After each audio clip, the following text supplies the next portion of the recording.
how do we support regenerative systems through the built environment? And that is about looking to the past and using technology that is yet to emerge, and using ancient processes and looking at some new stuff like crowdsource funding platforms. You can't leave the past.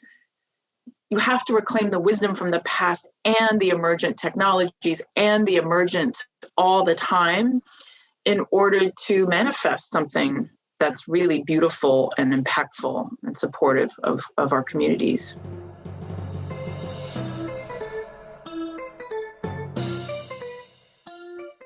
What is the architecture of restorative justice? What are the structures, the physical built environments? What are the institutional spaces that can foster love and forgiveness instead of disposability? My name is Gibran Rivera, and this is my podcast. Here, I am inviting you into a conversation with remarkable leaders who are devoting their lives to the evolution of consciousness and culture.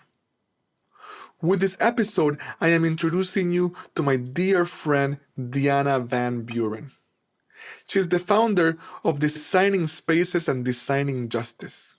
Deanna is an artist who runs an architecture and real estate development firm that works to end mass incarceration. Can you imagine? Deanna has been featured in the New York Times. Her TED Talk has more than 1 million views.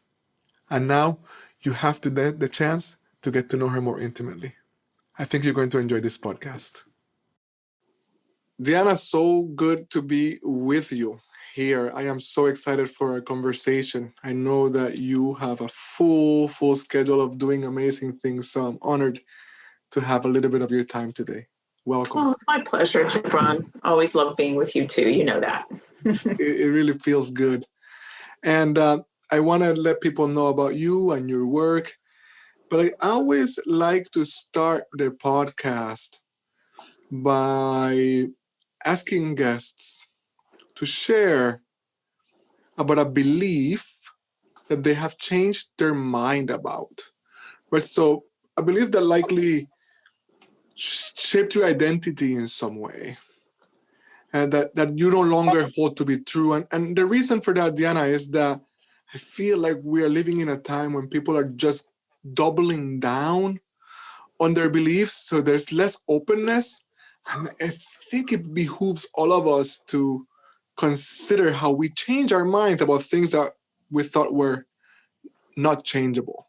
So we would love it if you could start with one of those examples. Well, it's amazing that you set up like that, because the thing that I've been changing my belief about is that I don't need the right? If we look at politics, I don't need the right to agree with me or to change their minds.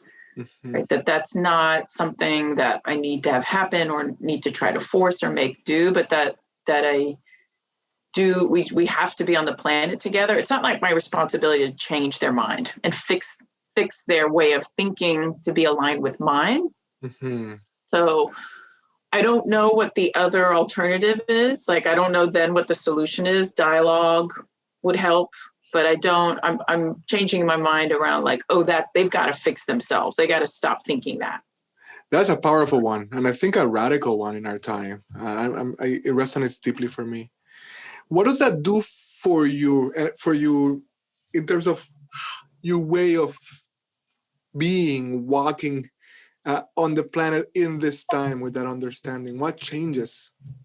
I think there's and I can feel in my chest, just a release of tension and stress, right? That's a lot to hold. Right. Why should I hold that? So I just feel lighter in my body. I can focus on my own work and my own mission and my own values rather than put energy into the other thing. So, it very much resonates with me in terms of how I want to be in the world. And I need energy coming in. Right, right. I'm not always trying to force things. So it feels good in my body. That's beautiful. It sounds liberating. It makes me think of that old adage of wisdom, whatever you give your attention to is what grows, right? So if we're Right. focused on that, That's right. that's where That's right. attention is going. Exactly. Yeah. Exactly. Thank you for sharing that. I think it's very relevant. I then want to hear a little bit about how you are orienting your work these days, so that our listeners can get a little familiar with what you're up to. Yeah, no, I'd love to share. I feel a little feisty these days. So, Bring it. um, to speak to what you said earlier, since the uprisings last year in the summer, there's been a big shift in the attention being given to the work that my organization does, the work that we do every day, and the need to elevate women of color into positions of leadership, providing access to capital, a lot of sort of folks waking up to the fact that we have to redistribute a few things. So I'm very interested right now in the work that we're doing, which is growing in scale, to be leaders of the kind of things we need to be creating in our communities, rather than being passive, rather than waiting for you to tell me what we need. No, we know with community what is needed, and you need to give me the money, That's all the money. That's great. I'm like serious about it. I'm like, stop it. I mean, and it's holding an abundance mentality, right? So we as an organization, me as a person in my soul, like we believe in abundance. Right. Not scarcity. And that now is a time of abundance for Black and brown people.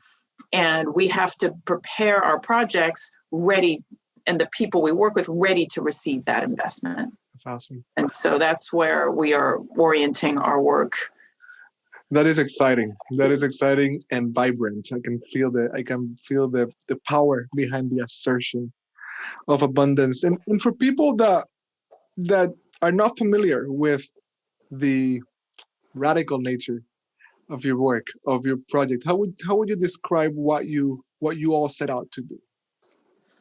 Yeah, we are architects and designers, right? So creatives, but we're also financiers, real estate developers. We're very much, we call ourselves the Hive Mind these days. So we're a hive mind of built environment professionals who are looking to build the infrastructure to end mass incarceration and really address racial inequity in the built, that is embedded in the built environment, right? Racism is embedded into it, and we have to unbuild it. And we have to build a lot of new things. So we take this approach of radical imagination through creative practice to develop these new places that have not existed before or need to exist, with focus on Black and brown communities who have been most impacted by mass incarceration and the centuries of disinvestment.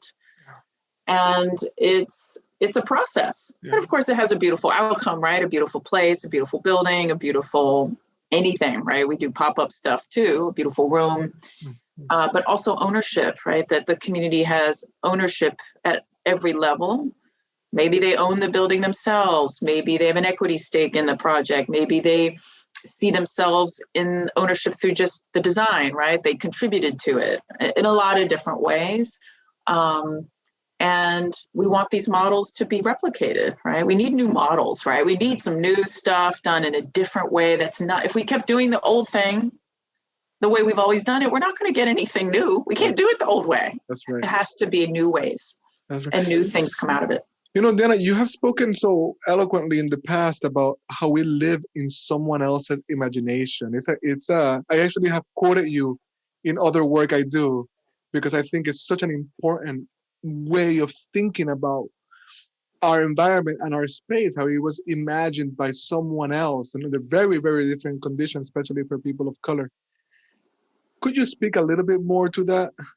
Yeah, and I also want to give credit where it's due. Okay. To Dr. Benjamin Ruha, I think her name is. She's a professor in Princeton, and she kind of ignited that language. And I've just been borrowing it because it's so perfect for what we do, because we are living in someone else's imagination. And it was, the founding fathers of this country and before, who it's their imagination, right? And the way the buildings look and the environment is structured and everything after that. So I didn't imagine this environment. Nobody asked me Right. what Yeah. what our cities and towns should look like and our homes should look like. And if we look at indigenous architecture, we could see it looks really different, right? There's just a different quality to it. Yeah. And if we go to other countries, the built environment looks different because it's being imagined by a different cultural context. Right. So we can imagine anything we want. Nothing has to look the way it has before. Yeah. We can imagine new stuff. Yeah. That's just that's so much of what I love about what you all are up to. And what comes to mind, I've been, for good or ill, I've been watching The Crown, and there's this, when they come out of the palace, and there's this statue of an angel, right, in a post, and it's ironic because it makes me think about the symbol of independence in Mexico, which is also this kind of Eurocentric angel in what used to be the capital of the Aztec Empire, right? With its own, I mean, one of the things that happens when you go to Mexico City is you feel like it's a place that has been there for so long, and yet this other imagination, this other symbolism was superimposed upon it, right? Yeah, good which example. Is powerful contrast. Yeah. And so in what you do, I often think of my own work as a forward-facing remembering. And what I mean by that is we can often get caught in romanticizing the past, the lost past, what has been taken from us so much that we imagine that it was perfect, right? And of course we know it wasn't. When you think about it just a little bit, even before colonization and slavery, it was like everything, like every human endeavor, it was imperfect. Sure. And yet there's something that has been taken that needs to be reclaimed about what it means to be a human being, to be in communion with this earth. That those things are wisdom that have been stolen maybe from all humans, right? Even right, including including the Europeans. So there's a remembering, but there's also a forward facing, like what is new, what is it that hasn't been imagined yet? And I think of kind of our spiritual, social, cultural project that as being about that. And I'm wondering how that fits the design of space that you're involved in. Yeah, that's a great question. And it's also something I think we hold, because my firm is predominantly women of color led. And we really do hold this sort of the indigenous wisdom and the things that we're trying to reclaim that have been lost. At the same time, looking towards a future that integrates those things, right? We call it being the is. So when you go to look at design, we're sitting at the juxtaposition of many times, many disciplines, right? Trying to hold it all so that we can actually manifest something that is based in truth. Mm-hmm. And so when you go to think about design, you're looking at the Great Mother, you're looking like, how do we protect our planet by what we make, right? Whether it be wind generating, solar generating, water collecting, recycled materials, beautiful landscape that captures rainfall and distributes it into the ground in a safe way, right? All of these things that we're looking at. How are we creating spaces for young people, right? That cares for the elders, that cares for families, that cares for those in our community been most marginalized? What do those spaces, environments look and feel like? Like we're developing this idea of a commons or community space in our buildings in Detroit, and thinking about ways that it will feel like you can just flow and move through it, and you're welcome and you're included and you belong, right? So looking at social factors, natural factors, rethinking financial structures for these kinds of places that we make. How does the community own it and have an equity stake in the project? So how do we support regenerative systems through the built environment? And that is about looking to the past and using technology that is yet to emerge, and using ancient processes and looking at some new stuff like crowdsource funding platforms. You can't leave the past. You have to reclaim the wisdom from the past and the emergent technologies and the emergent all the time in order to manifest something that's really beautiful and impactful and supportive of our communities. That is phenomenal. And as I hear you speak about all of the angles, right, from the financing, the community engagement, to the actual design of the space, to the technology, and how you have this hive, what are you learning, right, about bringing this thought together? Because I feel like so much of the paradigm shift that I work on my clients to move from is this kind of industrial mindset that siloed everything into categories, right? Into this emergent networked way. But we don't have all the tools.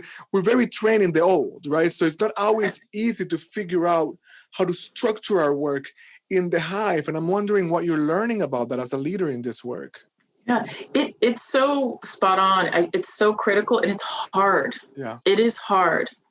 I often talk about biodiversity and the way that these structures of siloing mirrors how we've treated nature, right? We do monocrops and we just plant one thing, but really it's got to work in this interconnected way. And it's been challenging, right? Because we are so conditioned. I'm literally right now trying to initiate things in the business to initiate this hive mind. Right.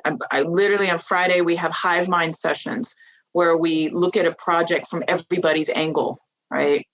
And I have to have like a lot of one-on-one coaching sessions too with people about what is keeping you in this old paradigm? What is hard for you around trying to learn and adapt another set of disciplines? Right. And we're doing teaching, right? We're doing these every Thursday we are having happy hours where we teach each other something, right? We teach each other what we know. That's phenomenal. Right. So that we're teaching one another language, ways of thinking. And but it's hard. People really are resistant. That sounds, thank you for the honesty of that, because I do think it's important for people to know that we are paving new ground here. And so, and there are ways of training that we got to unlock. When you were talking about the teaching each other, a book that is an important point of reference for me is called The Blueprint by Nicholas Christakis, right? And he talks about a social suite of things that through time have made societies work. And he says it's like our social DNA for like functional. And I believe it's like 8 different things. And one of them is social learning. Our communities thrive when we make room for that. And I think that's another important break in the mindset. I think we came up thinking that you have to be a teacher or a PhD to teach something, right? Yeah. Forgetting that like a 6th grader can teach something to a 4th grader. That's right. Right? That's right. So you don't have to know it all. You can just teach a little bit that you know. And I just appreciate that what a smart thing.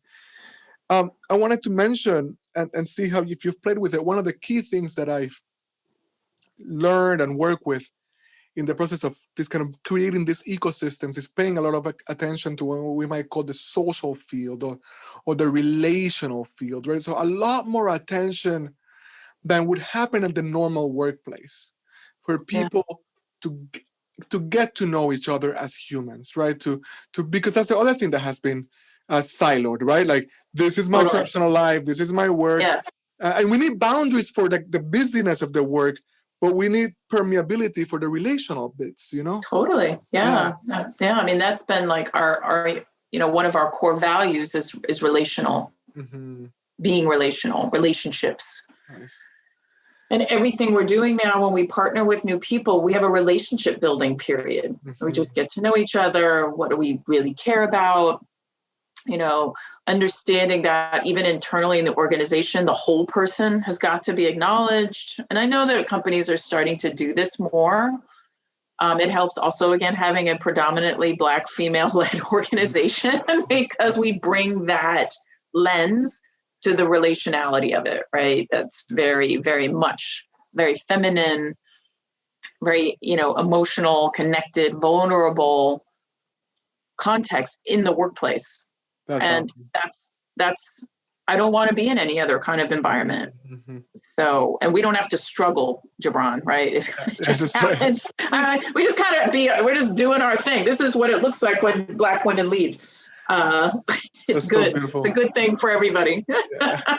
It's awesome to see you smile so big as you speak about it. It moves something in me. Again, I get some goosebumps when I feel like I'm hearing a deep truth. So thank you for gathering folks in that way around such an important bit of work. So then let's talk a little bit about what is quite literally the opposite, right? Which is mass incarceration, right? Which is, I think, a core concern of yours. And we know we know that you can draw the line, right, from slavery to Jim Crow to mass incarceration. We know it is the continuation of the country's foundational sin, and it dehumanizes, and it's quite close to my community as well. It's something that it's really interesting. I'll go on a quick side here. My brother and I were taking a bus from Boston, where we were in school, to Springfield to go to see our parents in Massachusetts, and we just heard a couple of guys, Puerto Rican guys, comparing prisons. They had just been let out, and they were literally comparing one from the other because they have been through more than one. And it's an experience that really stays with me, that people in my young community sharing that buzz with me. That's part of your community's life, being inside, spending time in places like that. And I'm just wondering where you are with that centrally important endeavor. Yeah, I mean, it's very up for me right now because a colleague of ours got picked up and put in jail over the weekend, and it's totally ridiculous and related to some racist accusations. And he's probably the sweetest person I know. And just to see him, he's really working in a community and trying to do really good things, but the system is so sticky, and the racism that in our culture is so prevalent, right? And that system reinforces that. So it's ongoing work. Yeah. It's a big thing to dismantle. Yeah. It's a big thing, and it's going to take a long time. Yeah. Yeah. And we've internalized it ourselves. So the self-work is critical. Like I was talking to an amazing man who's a PhD, formerly incarcerated. He's like, you've got to do the self-work and you've got to do the social work at the same time. So always holding the balance of fighting these systems and figuring out what is mine to do, like how much of this, so that I'm also having a joyful life. Yes. Yeah. With pleasure and other things, right? And so what is mine to do? What is my organization's to do?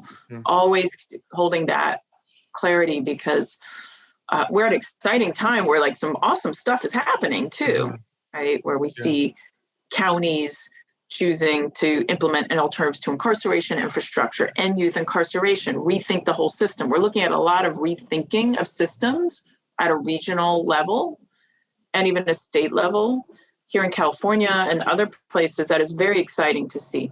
And we are supporting those things, right?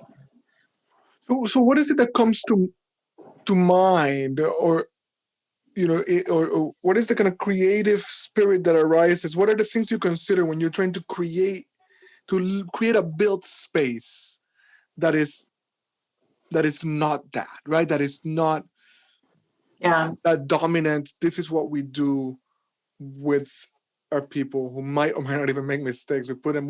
What are the things you consider when you're building something to meet this challenge? Well, the first thing we consider are the needs of the people that are going to use, live, work in the space. Mm-hmm. Right? Like what do they need? Right.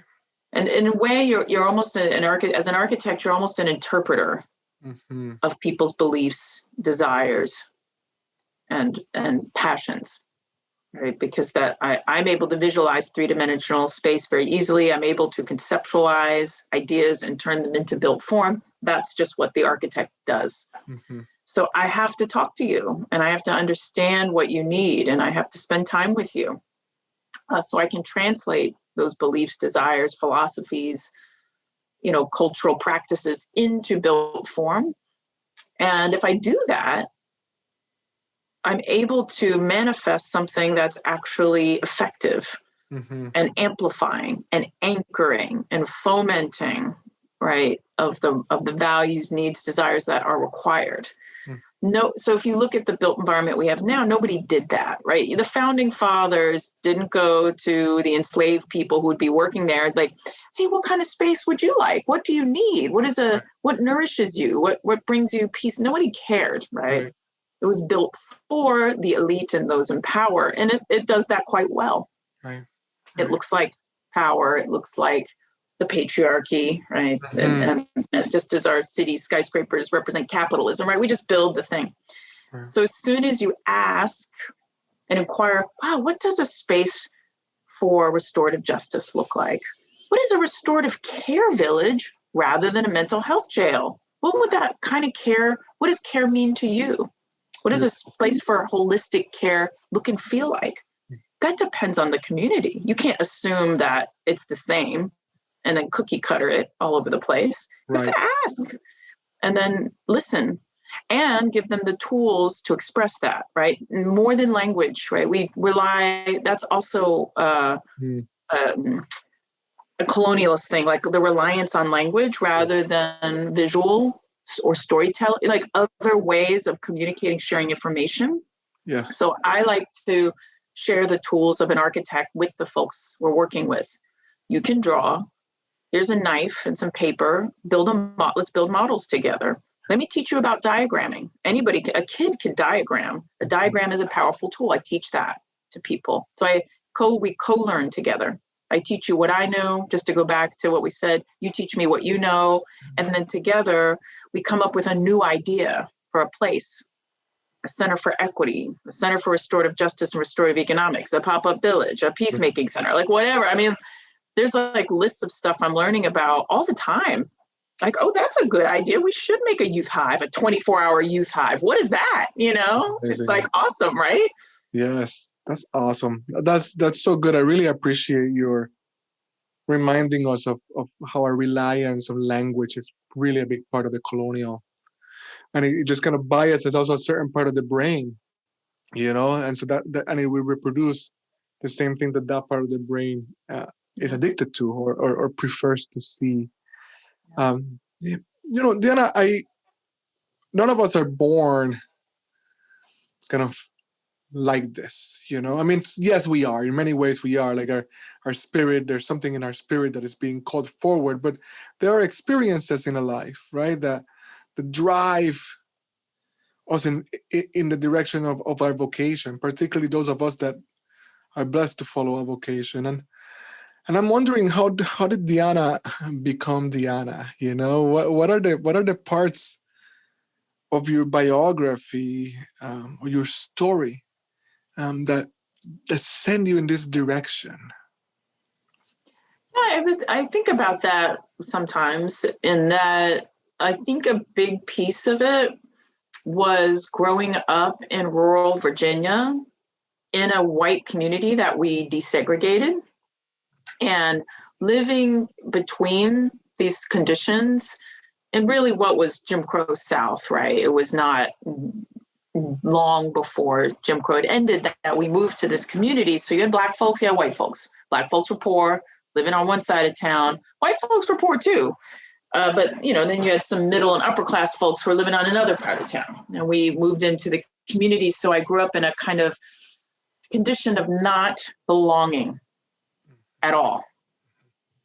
And to some degree, the not belonging, while it was painful, and isolating and not something I'd wish on anybody. What it did do is it gave me a kind of independent thought that I think gives me a perspective I would not have had I been clearly embraced by my community. Right? And had a clear understanding. I was like, I'm outside of all of these things. Right. Race, class, right? I'm just hanging out over here. Right. So I often can see things differently than others can because I'm not as socialized into being of a thing. And then I also spent a lot of time overseas, which was very helpful in deprogramming me as an American. That was very, very valuable to leave and then come back. Yeah. So perspective. I have a different perspective. Do you have a memory of an age when this kind of the more jarring parts of this experience of belonging? I'm often curious as to when do we start to take shape, Do you have any? I just remember being very young. Yeah. Maybe 3 or 4. Okay. And engaging with the community around me and being rejected by the community around me very clearly. I mean, just obvious stuff like being called the N-word. Right. Horrible. People would say horrible things to me. Horrible things. And often children, right? So it's interesting how we teach our children. The children just parrot the things. But I just remember being completely rejected. Even just to play, right? Simple as playing. Like kids, you think, oh, kids play together. No, kids wouldn't play with me. Right. And so early on being like, oh, there's something wrong with me. And teachers were horrible, right? Teachers were horrible. So you're like, wow, I must be a really bad thing. And that's like, that's what you get taught, right? Yeah. Any child of color is getting taught that at some level. Yeah. Mine was just very stark. Right. So I was looking at a picture of myself in 3rd grade yesterday that my old friend posted, and it's like all white kids and me. I just kept reminding, like, oh yeah, here it is again. Right. And then I'm like, oh, how did they recognize me? I'm so little. I'm like, oh, that's how they recognize me. I'm the little brown dot in the middle, and they put me in the middle, right? They composed the shot, and I was just laughing. I was like, So, that has an impact. Yeah. If you can survive it, right? Yeah. If you can survive it, and I've had to do an incredible amount of healing work, right, to recover. Yeah. If you survive it, the gift and medicine that you can bring is quite powerful.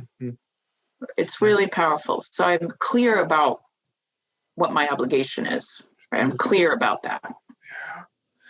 Thank you for sharing such an intimate part. I think it's helpful for people to get the contrast between the powerful person that's in front of us and the adversity, and also to understand that this is an experience that is shared among people of color. I have a 9-year-old, and you were half that age. I still can't imagine. I still want to protect them from everything, and the fact that our parents can't, right? That there's so much happening.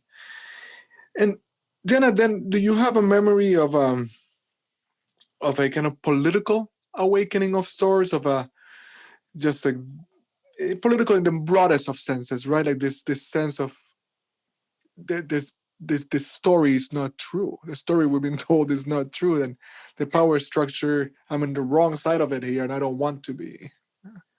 Yeah, it took a while. Yeah, it was like I'll call it a slow build. And it started to happen overseas. For some reason, being outside of the country allowed me to see some stuff I couldn't see. And I started to ask some questions. I was like, well, why are we doing these projects? I remember looking at a project in China. They wanted to do a huge city. And I looked at the pictures. I'm like, but people live there now. So what are you going to do with those people? And there was no response. right? The response was like, oh, Deanna, we don't ask those kind of questions. Like, well, I'm asking them, like, I'm not okay with this scenario. But I didn't have much control.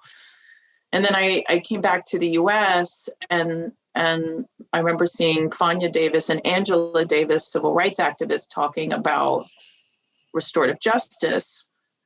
And I think my issue was I didn't feel like I had a way I could do anything, right? I didn't feel like I had an answer on like, I'm going to do this and it's going to help something, right? I just was like, this is kind of a mess. There's nothing, I just need to stay out of it, right? I just need to lay low and try to survive. And when I started to see that there was something I could do, it was easier to become more politically engaged and active. I needed an action item. I needed a path forward. Mm-hmm. And for me, it became initiated by, oh, I'm going to see how I can support this restorative justice thing. Right? This thing seems good. You know, this I had a goosebumps moment hearing about, oh, there's this indigenous justice that's reignited that is really about repair. I was like, well, why aren't we repairing?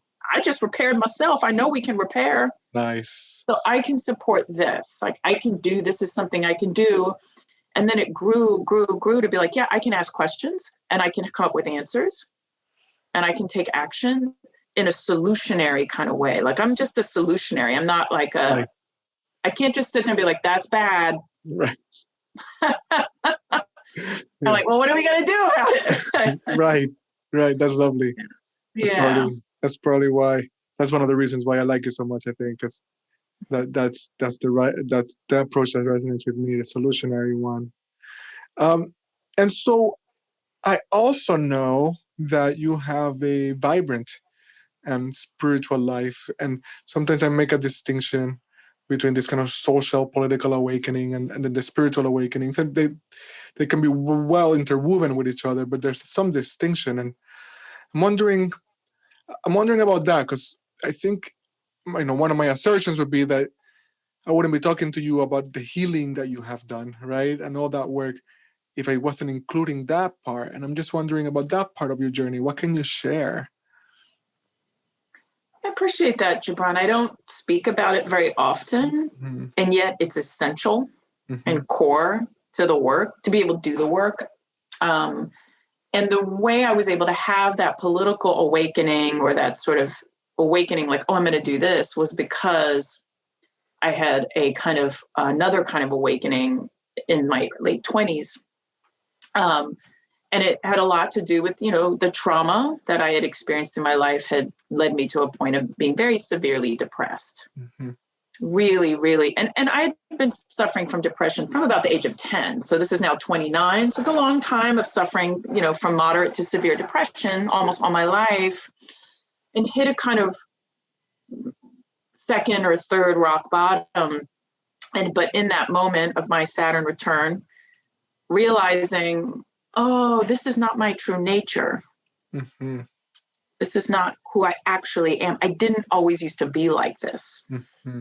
And I began an intensive journey of a kind of recovery, right? Every kind of modality. I'll try any modality, but my spiritual practice deepened, and it was always there, right? I was always, but it really deepened. And, I did the Hoffman process, and I did some super intensive, multi-day retreats, psycho-spiritual retreats. I found spiritual teachers to work with, spiritual communities, and became committed at that time, in that single moment, right? That this is not my true nature. That single moment, I committed my life to waking up. And we all know this is multi-lifetime kind of work. So, yes. But had I not done that, there's no way I could be doing what I'm doing now. I had to heal myself. Yeah. And that's ongoing, right? Yeah. I'm literally in a process of doing sub-Saharan indigenous divination work right now, ritual-based work to do more healing, right? It's never ends. Right. It's just ongoing, because we carry not only things from this lifetime, but our ancestors, ancestral pain and trauma.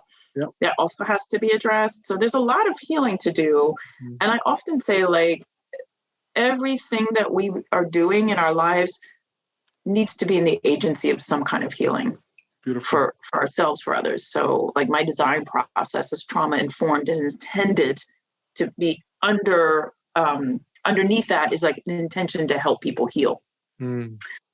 Just by engaging them and caring for them and showing them they're valued and they're useful and all of that. So the healing journey is critical. I just don't share it that often because it's, the whole other dimension of the work, right? And it's never ending. Yeah.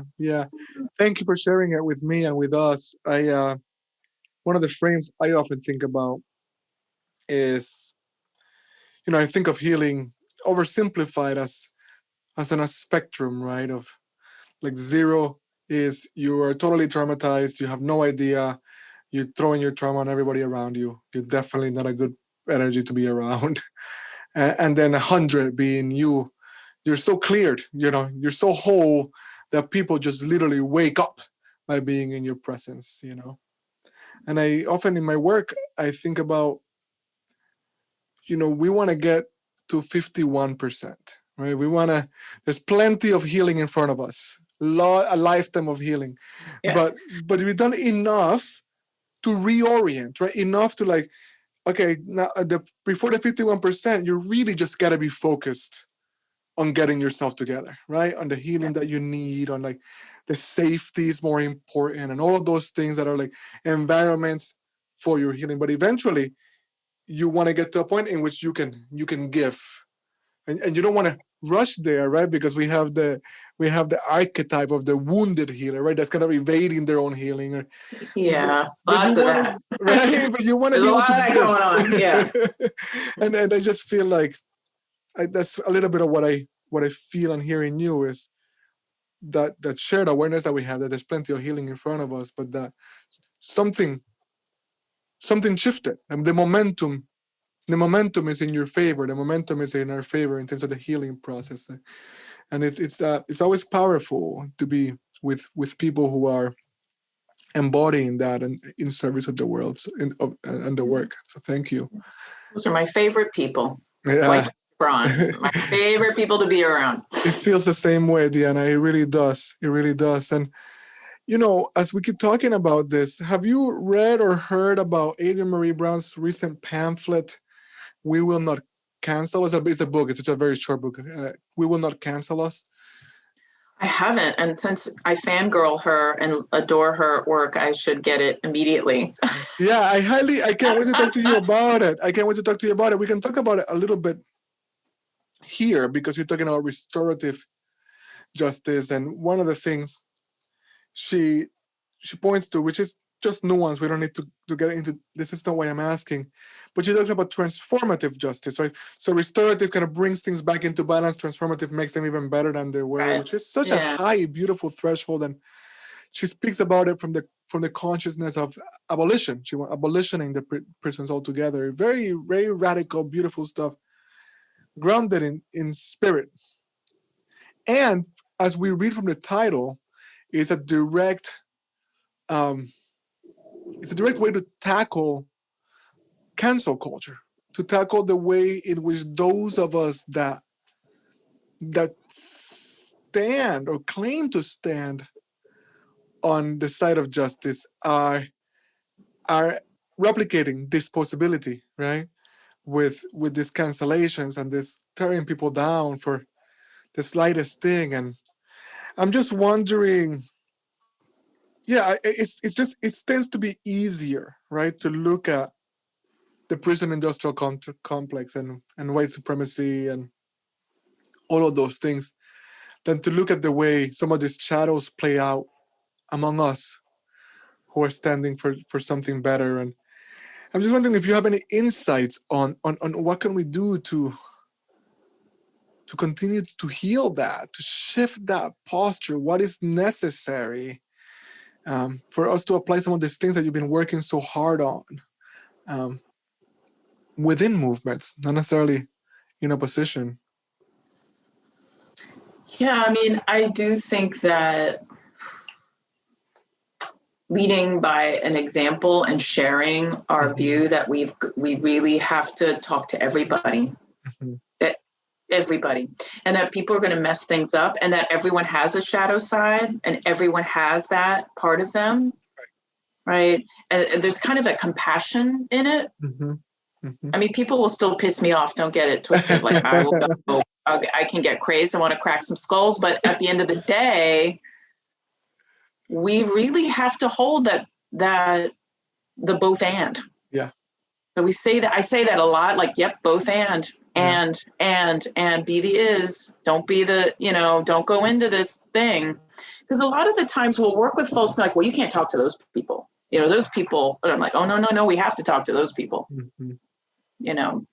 and that there may be something they have to contribute or to offer. Right.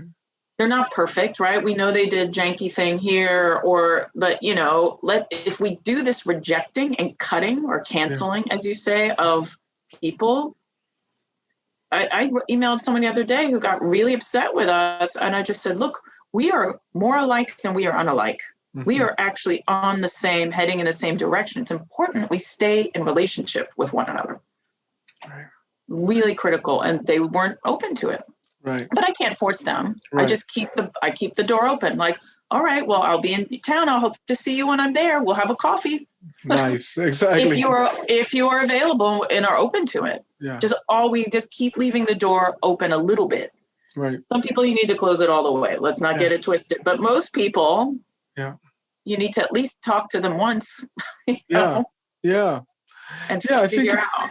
Yeah, it connects to the spiritual work, right? There's something that we're called into, which is about taking a higher ground, or and again, it's not to be walked all over. It's not to not have boundaries, right?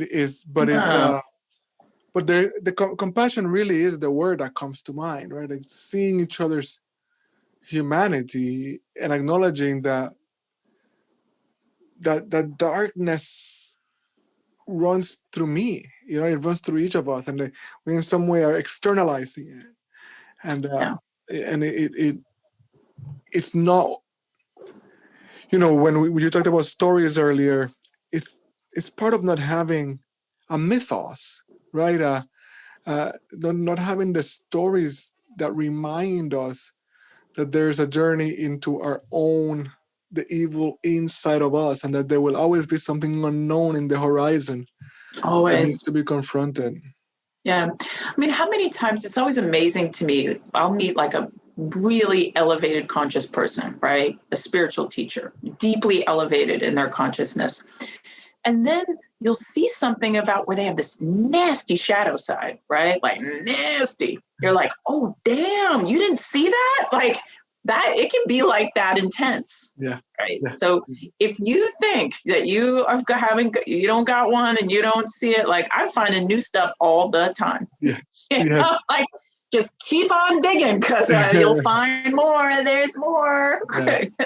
And it's dangerous because if you don't do it, you could become a pretty dangerous person, actually. Yeah. So always be looking. Amen. Thank you for that. And thank you for everything that you're up to. It's really exciting to talk to you in this time, kind of post uprising, when people are waking up, and to know that you are positioned with your crew to step into this moment. And is there anything else that you want us to know about your work, about your thinking? Well, what's on my mind lately is just wanting to elevate our work and the beauty of our work, and the beauty of design, and how we are good designers, right? We're good at it. And the work we make is beautiful for our beloved community, as it should be, right? That making beautiful space is a form of love, and is a form of caring for people. And often we find in our industry that Black folks are relegated to being the assist, doing the community engagement, but not given any ownership or leadership around the design of the space. And we're really trying to combat that and wanting to elevate the work that we do with community as being the best, right? The best it gets, right? And because we deserve it. Amen. So I just want to elevate that and honor that. Yeah. Despite the fact that we are challenged, people want to pigeonhole us into this or that. The other is a Black firm. We will keep fighting to show that design excellence is, we're the best. Ashe. I love it. I am proud to know the best. I'm excited about it. I like it. Thank you for that. Thank you, Deanna. This will feel like a little bit of a left turn, but it's a question I ask all my podcast guests, and it comes from my own work on. We were just talking about our own shadows, right, and the work that I've had to do as I work through my own sins of patriarchy. And so I do men's work. In fact, today, to this evening, we'll have a call for the Better Men Project, which is one of the projects I call, and I think it's very important work. Oh my God. Thank you, Gibran, for doing that work. It's so important. It's maybe the most important work on the planet, I think.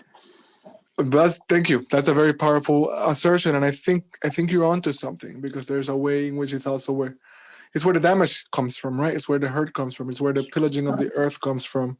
Yes. And so I always ask, in this long post Me Too moment, when so much of this stuff has been exposed, at least to this, and I always hesitate to say exposed because people have always known, right? But like kind of called out and brought to the light and named. And what do you think men should do, right, in order to be better men? Like what would you say? What would you speak to us? It's interesting, and I don't know if this is related to, I'm feeling very sad right now for men. Mm-hmm. They're really in my heart. I'm just like sad for them. Yeah. And what's happened to them. Yeah. From this patriarchy. I wish that men would find a way to be loving and vulnerable with one another. Mm-hmm. And have encouraged the men in my life to do so. To like be with men. Mm-hmm. And heal together with men. It's not don't come asking me to do it. Right. Women have taken on enough of the load. Yeah. And, I really, truly wish they would do their inner patriarchy work. I have to do my inner patriarchy work as a woman. So I know y'all's got to do it. That's right. And do it with one another and love one another and be in community with one another. Use other men as a resource to grow and heal. Same with white folks, right? They need to do the same kind of thing with one another. Right. And prioritize that. Because I don't know how to get men to wake up to this situation. Like I don't, I get so much pushback from men when I even bring it up. They get really reactive, really defensive. Doesn't matter what race, it's all they all get like that. And I don't know how to help them. And I'm sad for them. I don't know what to do to help you guys. Yeah. This is why I think your work is so important, Gibran, because we're not going to, until we end the patriarchy, we can't save the earth. That's right. Yeah. This is not going to happen. Yeah. Yeah. We have got to access our feminine and honor it. And men are going to be so juicy happy once they let their inner feminine come on. They're going to be like, what? They're missing out. Yes. I would love for them to recognize that this is not about men and women. It's about energies. Yeah. I invite men to explore, what does the divine masculine look and feel like? That's right. What is your purpose? What is your purpose? Because I think men are in a crisis of purpose. That's right. I agree with you. Like, why are you even, what is my purpose being here? Yeah. And there is a purpose. And my God, what a beautiful moment to sort of not be anchoring your purpose in toxic old paradigms, but, oh, what is my purpose in this new emergent masculine? Like, what a great inquiry for men. Amen. Amen. Thank you. Thank you. Thank you. Thank you. That's deep, powerful, and important wisdom. I'll bring some of it to my call even this evening. We'll apply it right away. Thank you. And then here really is the last question, or it's a little simple exercise, a little light touch facilitation with your consent. It's just an invitation for you to, if you're willing, visualize yourself 20 years from now, right? And you've accomplished many of the things you set out to accomplish, and some of them you did not. And there's some things that are things we struggle with all of our lives, and there's just your life, 20 years from now. And so you don't have to tell us what that is. We're just gonna get a glimpse. And so if you could come back from that space with that wisdom, what advice would you give yourself? And what advice would you give us?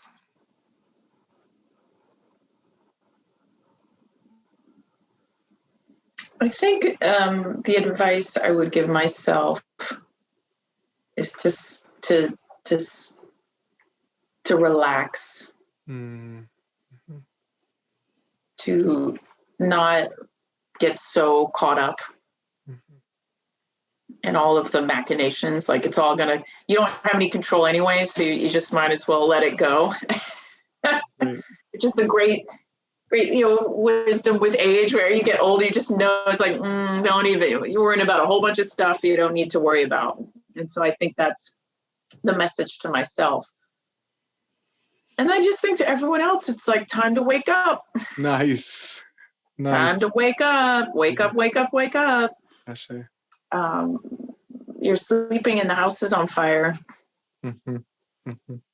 Beautiful. There's a lot worth waking up for. There's a lot worth saving. Yeah. Thank you. Thank you for your wisdom, your generosity, your vocation, and your vision. Thank you for your friendship, very especially. Thank you, Gibran. Yeah, this is really special. Appreciate I appreciate you. it so much. Yeah, similarly. Thank you. Yeah. Yeah. We'll let you know when it gets published. But this has been Great. medicine. Great. Really good, beautiful. Me too. Yeah. It's always really so sweet to be with you. So I was like, when it didn't work out last time, I was like, that's fine. We'll just do it again. It's just get to hang out with Gibran. I know I'll feel better after doing it. I feel really good too. Thank you. If you get this far into the podcast, it's because you get what we're doing. We're not trying to reach everybody. We want to reach the right bodies. And so what I'm asking you to do is to think about one or two people that you could take this podcast and forward it to them, whether it be a text, an email, a note from you. You know that social media is a crowded and messy place. And the way we are going to build community is not by big broadcasts, but by person to person, peer to peer, finding the connection with what we're trying to do. I'd love to ask you to be a part of that. That's how we'll grow. And I don't mean grow for growth's sake, but that's how we will be able to sustain this work and to come together and experiment with new ways of being with. I want to shout out Audio Chemists and Austin Jade for the production of this podcast. And to you, I'm wishing that you stay awake and stay blessed. Thank you for listening. Many blessings.